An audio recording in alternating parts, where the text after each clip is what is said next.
Welcome to Thoughtful Thursday. This month, we are exploring the power and miracles that lace the road to redemption as we prepare for the coming Savior, Jesus Christ, in this season of Christmas in the month of December.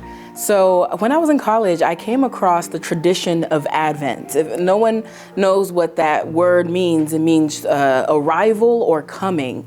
And Advent, when I learned about it, is actually from a friend who was in the Catholic Church, is really just a season where you prepare your hearts and your minds each single week of the month of December for the arrival of King Jesus. And this had me think on Isaiah 9:6-7. I'm going to read that for us quickly. And it's popularized during this time, but I want us to focus on the majesty of King Jesus that this particular verse is speaking on. And it says, "For to us a child is born, to us a son is given, and the government will be on his shoulders, and he will be called Wonderful Counselor, Mighty God, Everlasting Father, Prince of Peace. Of the greatness of his government and peace there will be no end. He will reign on David's throne and over his kingdom, establishing and upholding it with justice and righteousness. From that time on and forever, the zeal of the Lord Almighty will accomplish this." So we know that this is Isaiah 9:6-7, but there was years and hundreds of years of prophecy that led up to the coming of Jesus.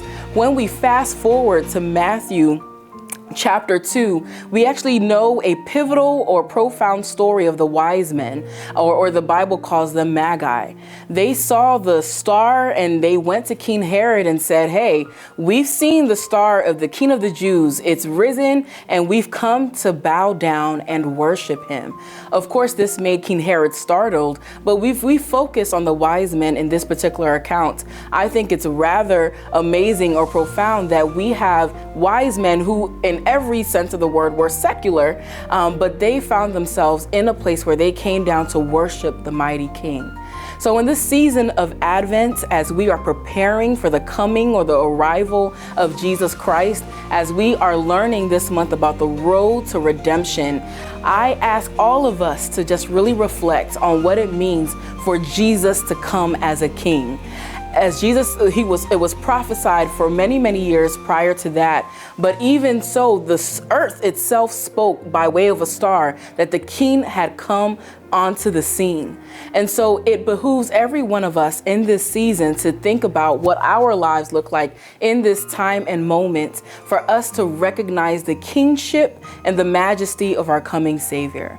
And so this Advent season, as we await the celebration of the arrival of our Savior, I want to remind all of us the King is coming and we have to prepare to bow down and worship him.